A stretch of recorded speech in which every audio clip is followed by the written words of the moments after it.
Hello, bachcho. Let's read the question. The question says, bring out Gerard's intelligence and presence of mind and sense of humor. How did these traits help him outwit the intruder? So Gerard की जो intelligence है और उसकी जो presence of mind है, उसकी जो sense of humour है, जो फनी वे है, तो ये सारे चीज़ें, सारी उसकी पर्सनालिटी ट्रेट वो कैसे हेल्प करती है उस इंट्रूडर को बेवकूफ़ बनाने में।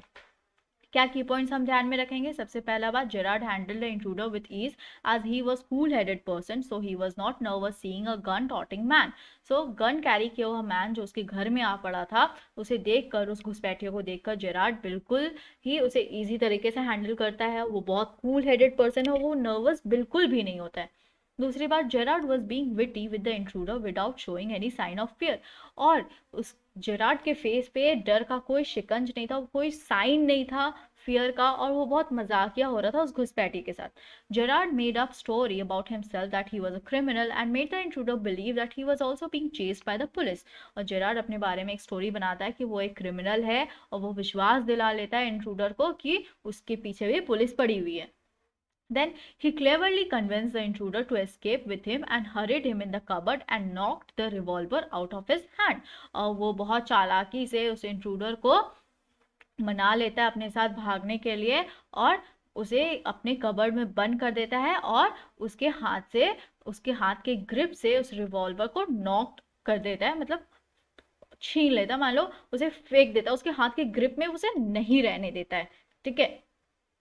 देन इसका आंसर क्या हो सकता है? जेरार्ड जो है वो बहुत इंटेलिजेंट होने की कोशिश कर रहा है, ठीक है, और वो शो कर रहा है कोई भी साइन नहीं, बल्कि वो बहुत फनी हो रहा है वो देख करके उस गन टॉटिंग क्रिमिनल को, जो कि गन कैरी किया हुआ क्रिमिनल है। और ये रियलाइज करवाता है कि वो बहुत काम है, उसका जो प्रेजेंस ऑफ माइंड है वो सिर्फ उसे हैंडल ही नहीं करने के लिए बोल रहा है सिचुएशन पर, उसको ये भी हेल्प कर रहा है कि इस इंट्रूडर को किस तरह वो डराए। ठीक है, वो भी किसी चीज से डरता होगा, राइट, जैसे कि जेरार्ड डरा हुआ था उस समय।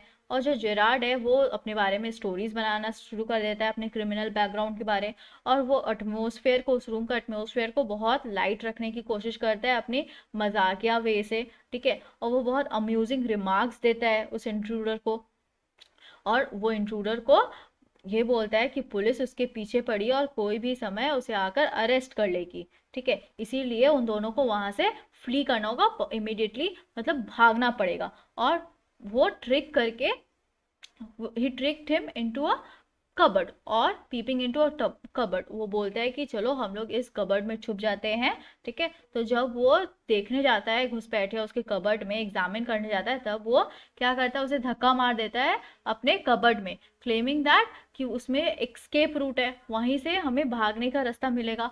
और जब वो सामने जाकर के उसे इंस्पेक्ट करने जाता है, तब जेरार्ड उसे पुश कर देता है कबर्ड के अंदर, और उसके हाथ के ग्रिप से वो बंदूक को गिरा देता है, और फिर वो लॉक कर देता है उस डोर को। और यही साबित करता है कि जो उसका इंटेलिजेंस है, प्रेजेंस ऑफ माइंड है और सेंस ऑफ ह्यूमर है, वो हेल्प किया है उस घुसपैठिए को बेवकूफ बनाने में।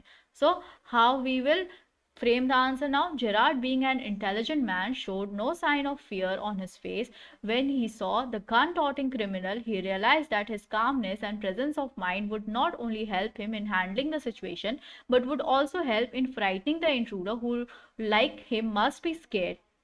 Gerard started making up stories about his criminal background, keeping the atmosphere light with his humor and amusing remarks. He persuaded the invader that the police would arrive any moment to arrest them and they need to flee immediately. He tricked him into peeping into a cupboard, claiming that it was an escape route. When the intruder leaned forward to inspect it, Gerard pushed him into the cupboard and knocked the gun out of his hand. He then shut and locked the door.